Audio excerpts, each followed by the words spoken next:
Do what I say because I said so. If you're wondering why this phrase may sound so familiar, it is because this is one of many famous mottos of authoritarian parenting, which is a strict style of parenting that enforces rigid rules with no explanation and high expectations for their children to obey these rules with no questions asked or face severe punishment. I'm Savon Dexter. I'm Elliot Messer. I'm Lane Phillips. I'm Rachel Nguyen. I'm Mary Satterfield. And this is the Negative Impacts of Authoritarian Parenting. How does authoritarian parenting affect the development of adolescents? Authoritarian parenting has been proven to negatively impact the development of adolescents or children from the ages of 10 to 19, as it leads to issues including generational trauma, academic challenges, and behavioral problems. Generational trauma. Parenting history is often what defines how a child is raised.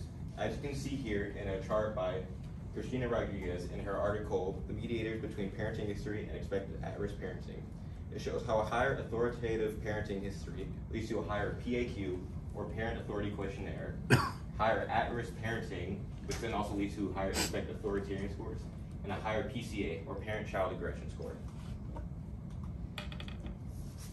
What's most important here, however, is the PAQ, or Parent Authority Questionnaire. The PAQ is a 10-item scale where the test taker or parent is asked whether they strongly agree or disagree with various questions pertaining to different parenting styles, ranging from permissive to authoritarian. A higher PAQ score means that the test taker or parent has a stronger feeling towards authoritarian parenting. What that means, however, is that they are more likely to spread those beliefs onto their future children. Children take after their parents, and that impact leaves large expectations. When a child is raised with the values of authoritarian parents, they become accustomed to that style and are more likely to spread their beliefs onto their future children and those children onto theirs, creating a generational chain effect. Professor Ndozi from the University of Nigeria describes in a case study about how these morals, especially when involving something such as religion or academics, are more likely to be displayed in an aggressive manner. This tends to put a lot of pressure on adolescents to strive for success, ultimately stunting their academic growth. Academic challenges. In Asian cultures such as China, traditional Chinese authoritarian parenting further discourages children from wanting to attain goals like going to a high-profile college or university. Yu Shenglu, affiliated with China University of Political Science and Law, affirms authoritarian parenting, rather than curbing academic difficulties, may instead contribute to children rejecting unattainable standards of academic performance. The way children are treated determines how well they do in school.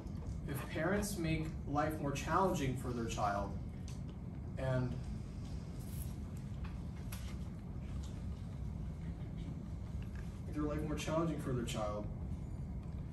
place different pressures on them, then they will ultimately feel unmotivated. Children suffer more from authoritarian parenting than any other parenting style.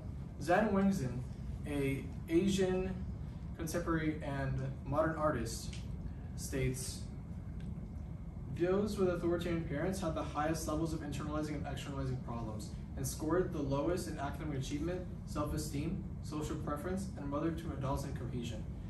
This is a clear problem that needs to be fixed. And if we don't fix this issue, then our children will suffer these extremely vast problems in the future. Continuing on what Elliot explained, these values are typically the motivator of certain religious beliefs.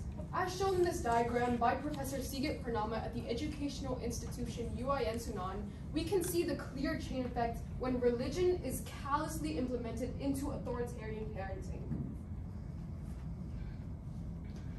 From the perspective of an actively religious authoritarian parent, they are likely to force these customs onto their children, as Professor Matthias Debke at the London School of Economics and Political Science states that parents believe it is their duty to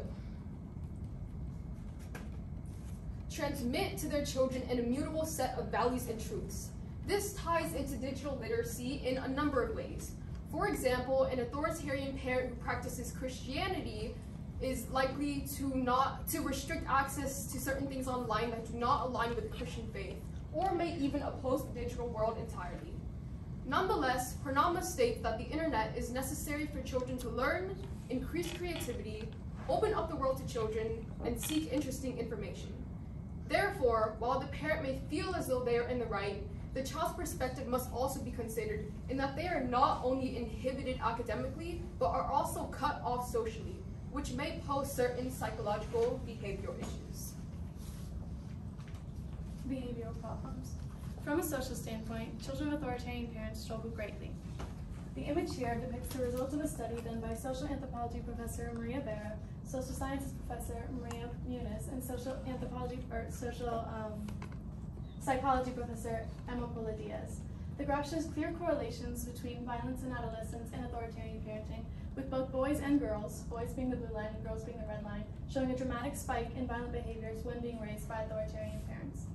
Children of authoritarian parents also, according to a study done by University of Alabama professors Shannon Wittig and Christina Rodriguez, struggle with externalizing their problems, which means that they're more prone to overreactions and angry outbursts. Since short tempers and aggressive tendencies are not usually traits that people look for in a companion, the children of authoritarian parents struggle greatly with making and keeping friends. This means that they don't interact much with people their age, or people at all, which only makes their social inaptitude worse. Another factor that contributes to their inexperience in social settings would be the fact that they are less likely, or more likely, to withdraw into themselves. They do this in numerous ways, but the most common currently would be through use of the internet. Child psychiatrist Eunice Satiawati reflects on this point further, saying that children of authoritarian parents, quote, avoid conflict with their parents by engaging more in online activities to seek comfort. They spend hours of their days online avoiding their parents, and in doing so, they cut themselves off from the rest of society, leaving themselves lonely and alone. Adding it to Mary's social standpoint, the graph before you from Wiley's aggressive behaviors by Lent and Murray Close indicates higher levels were associated with parenting, controlling, and SCLR were associated with proactive aggression from boys and girls in 2015. From a psychological viewpoint, authoritarian parenting not only creates models of aggression, but also affects the parent-child relationship, leading into the child having a lack of confidence when communicating or confiding in parents. Maria Lent, author of Negative Parenting and Functions of Relational Aggression, states, with the decreased willingness to confide in parents, parents are not able to provide adequate behavioral control, leading into lack of expectations, fewer consequences for aggressive acts, and difficulty with social interactions, what we like to call the cause and effect. Solution. To find a solution, the intricacies of parenting cannot be neatly defined into categories such as authoritarian parenting. There are many factors that come into play that are very hard to take into consideration. The child's and family's past, culture, religious beliefs, social setting, and psychological workings. All of these need to be considered to raise a child. The best way to raise a child is to mix parenting styles. For example, if you want your child to have a strong sense of self-discipline, then you should have a mixture of permissive parenting and authoritative parenting. However, if your child is rebellious, then you would rather use a more authoritative parenting style than the more abusive authoritarian parenting style. Despite these solutions, there are some limitations. Combining all of these vastly different parenting styles could potentially create a sense of unpredictability for the child. It would be difficult to know what to expect since the general parenting style could change within moments. We also need to take into consideration the other point of view, being the parents themselves. It can be found to be very difficult for a parent to stray from their set values and customs, but this solution requires change on their part. Therefore, this can only be truly accomplished if both parent and child work together to best synchronize their methods. Thank you.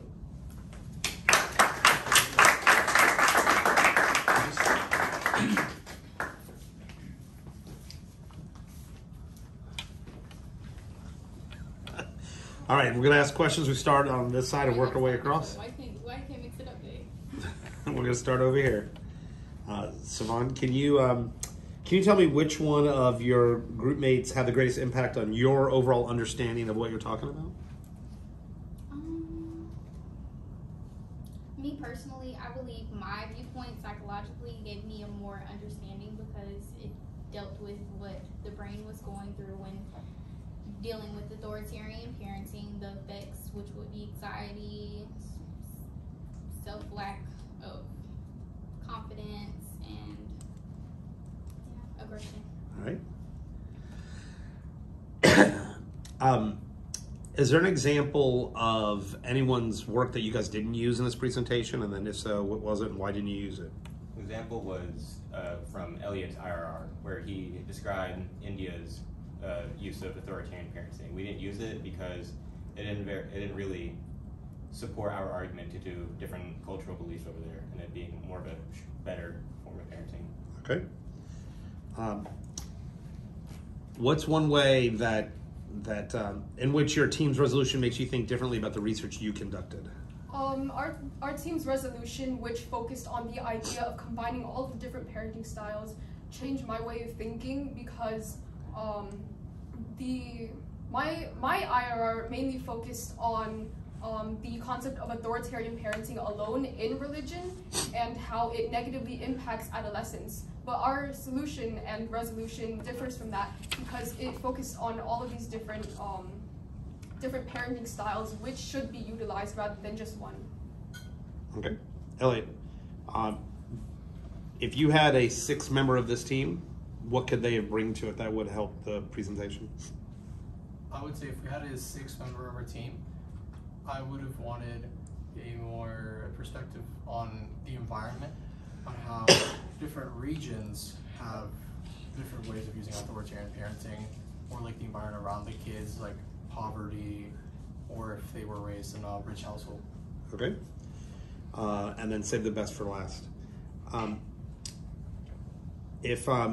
Describe an argument from one of your peers' reports that makes you think differently about the solution that you guys came up with. Well, Elliot did mention in his report like the positives of authoritarian parenting, which I think Lane did just mention. He talked about India and how sometimes the authoritarian parenting style is kind of, they fit better with that style because it makes a stricter environment for them to work up to, you know? So I feel like that kind of changed my mind a little bit because I focused so much on the negatives of authoritarian parenting, and that was a positive for it, so that was just kind of a